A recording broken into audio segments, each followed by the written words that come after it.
خب به اولین سری از ولاگ‌های شبانه مکس گلوم گرفته. خوش اومدیم. دستم داره دوربین بود. خب تو ولاگ‌های شبانه با مکس، شبایی که من مکس میبرم پایین ویدیو میگیرم و میذارم. ببین چه اتفاقای جالبی بجز مکس یه بریم فضولی کردن مکس جلو در خونه مردم میفته. مکس نه خودو بیا.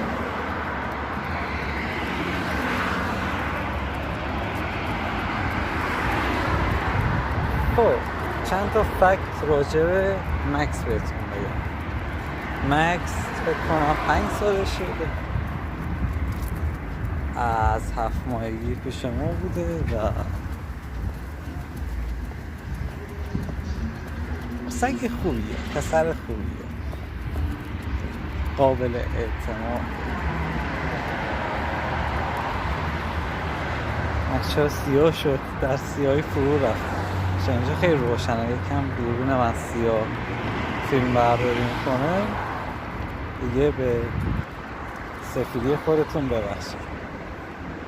بعد آره بهش بشین پشو بیا برو اینا رو یاد دادم، ولی خب بیشتر از سگ خونگی و آپارتمانیه، خیلی گوش به فرمان نیست. بیرون که اصلا نیست، ولی تو خونه ای تا بدون خوشمزجات هست گوش به فرمان میشه.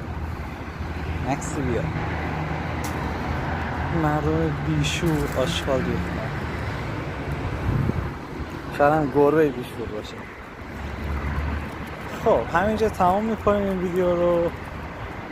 تمام میذارم هیچ ویدیو شورت، ویدیوهای گردش با مکسی رو. همیشه اینجاست در این تعجب هم صدام خوبه یا نه، ولی مهم اینه که آدم صادق باشه.